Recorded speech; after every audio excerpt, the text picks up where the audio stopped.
3월 8일 아침 묵상 시간입니다. 오늘도 하나님의 충만한 은혜가 우리 모든 성도님들의 삶에 임하기를 간절히 소망합니다. 오늘 함께 나눌 본문은 마태복음 18장 11절에서 20절 말씀입니다. 천천히 보고 또 들으시면서 우리 말씀을 깊이 생각하는 시간 되시기 바랍니다.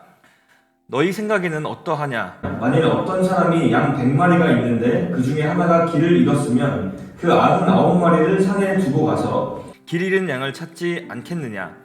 진실로 너희에게 이르노니 만일 찾으면 길을 잃지 아니한 99마리보다 이것을 더 기뻐하리라. 이와 같이 이 작은 자 중에 하나라도 잃는 것은 하늘에 계신 너희 아버지의 뜻이 아니니라. 내 형제가 죄를 범하거든 가서 너와 그 사람과만 상대하여 권고하라. 만일 들으면 네가 네 형제를 얻은 것이요 만일 듣지 않거든 한두 사람을 데리고 가서 두세 증인의 입으로 말마다 확증하게 하라.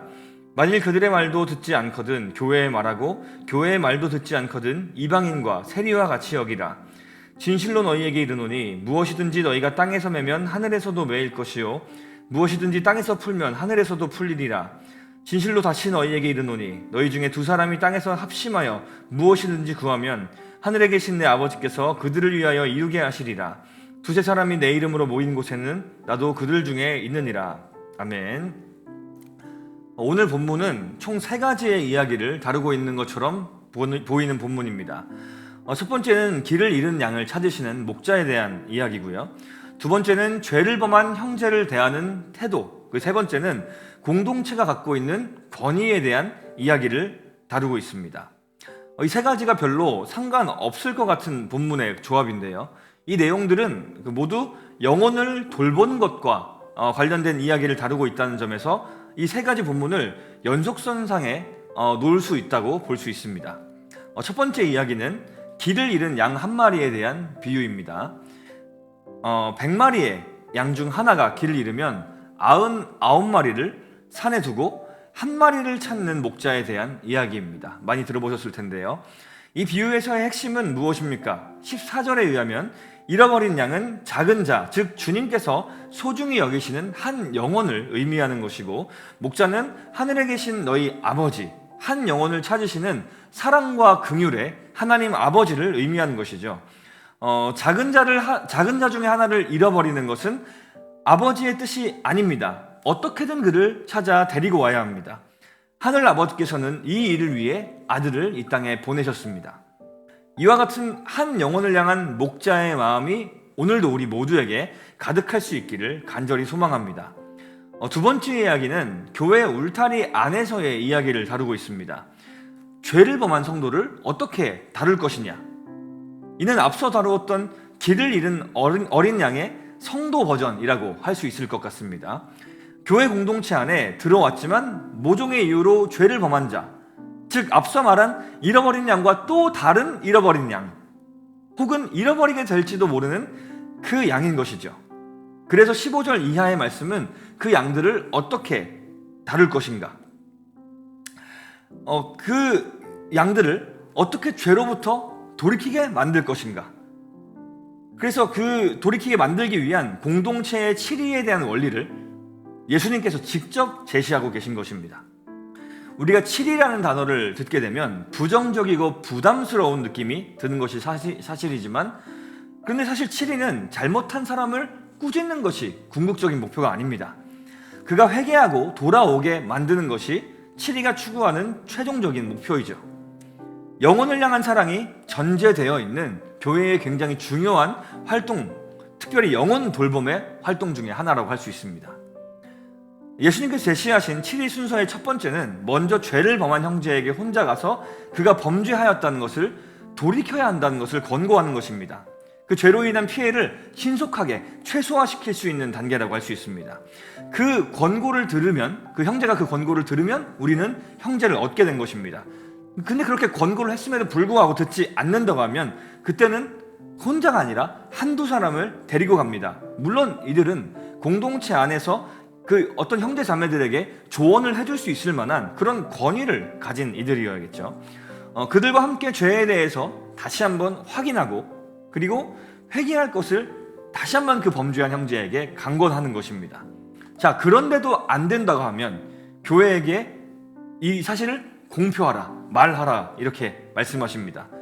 교회 안에서 이 사실을 공론화시켜서 교회가 범죄한 일을 교회 차원에서 더 강력하게 권면하게 되는 것이죠.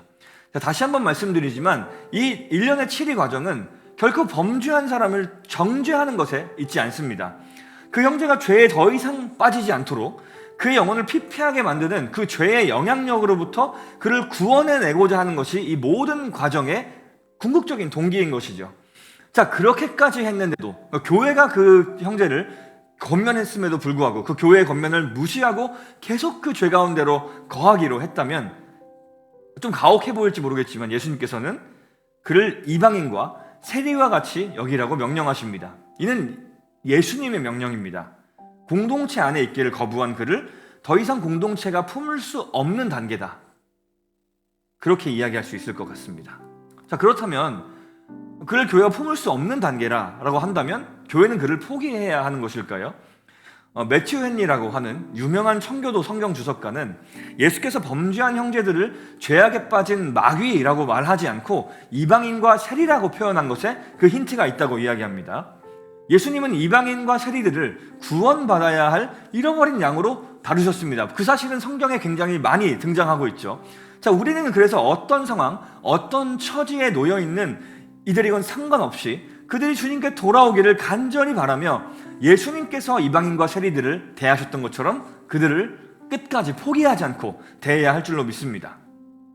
자, 그리고 오늘 본문의 마지막 세 번째 이야기는 우리가 자주 들어봤던 말씀이죠. 너희가 땅에서 멜면 하늘에서도 매일 것이요 무엇이든지 땅에서도 풀면 하늘에서도 풀리리라는 말씀입니다. 자, 앞서 이야기했던 본문의 맥락에서 이어서 나온 이 말씀은 우리가 그동안 이제 익히 듣기로는 뭔가 굉장히 영적이고 초월적인 그 능력을 발휘하는 권세를 부릴 수 있는 권한이 있다는 것처럼 오해되기도 했던 그런 말씀인데요. 사실은 그런 것이 아니라 교회 안에 치리와 관련된 말씀이라고 보는 것이, 그러니까 앞에 있는 구절과 연속선상에 있는 말씀이라고 보는 것이 신학적으로는 좀 전통적인 견해입니다. 하나님께서는 공동체의 성도들을 잘 돌보게끔 예수 그리스도의 권세를 통해 그 이름의 권세를 통하여서 건진과 용서를 결정해야 하며 누군가 단독적으로 할 것이 아니라 두세 사람이 그리고 자신들의 이름을 내세우는 것이 아니라 예수님의 이름으로 모여서 예수님의 권위에 의탁하여서 사랑과 책임감을 가지고 건진과 용서, 묻고 푸는 일을 결정해야 한다는 것입니다. 자, 그 자리 가운데 예수님이 함께 입회하여 계시며 이 모든 일이 다름이 아니라 영혼을 사랑하는 마음으로 이루어질 때 건강하게 그 공동체를 잘 돌볼 수 있게 된다는 것이죠. 여러 가지 이야기를 했지만 가장 중요한 것은 교회 안팎으로 잃어버린 영혼이 있다는 것, 그리고 그들을 하나님께서는 결코 포기하지 않으시고 찾아 나서고 계신다는 것입니다. 그 일에 우리가 동참하고 해야 할 몫이 있습니다. 오늘도 영혼을 사랑하는 그 마음을 품고 예수님과 동행하며 잃은 영혼을 위해서 기도하고 그들을 주님께로 돌아오게 하는 그 일에 우리가 할 수 있는 최선을 다할 수 있기를 간절히 소망합니다. 우리 그 마음을 품고 함께 기도하겠습니다. 사랑이신 하나님, 한 영혼도 포기하지 않으시는 잃어버린 양을 찾아 떠나시는 참 목자의 심정을 주님 우리에게도 주시옵소서. 당신께서 우리에게 맡겨주신 그 수많은 영혼들을 돌보는 일이 참으로 고되고 때로는 가슴 아프고 때로는 눈물 나는 일이라고 할지라도 우리가 먼저 받고 누리는 그 사랑을 힘입어 그들을 최선을 다해 사랑하고 설득하고 섬기고 주께로 인도할 수 있는 은혜를 주옵소서. 오늘 하루도 주님께서 우리가 맡겨주신 수많은 영혼들을 사랑하는 마음으로 살아가는 우리가 되게 하여 주시옵소서. 감사드리며 예수님의 이름으로 기도합니다.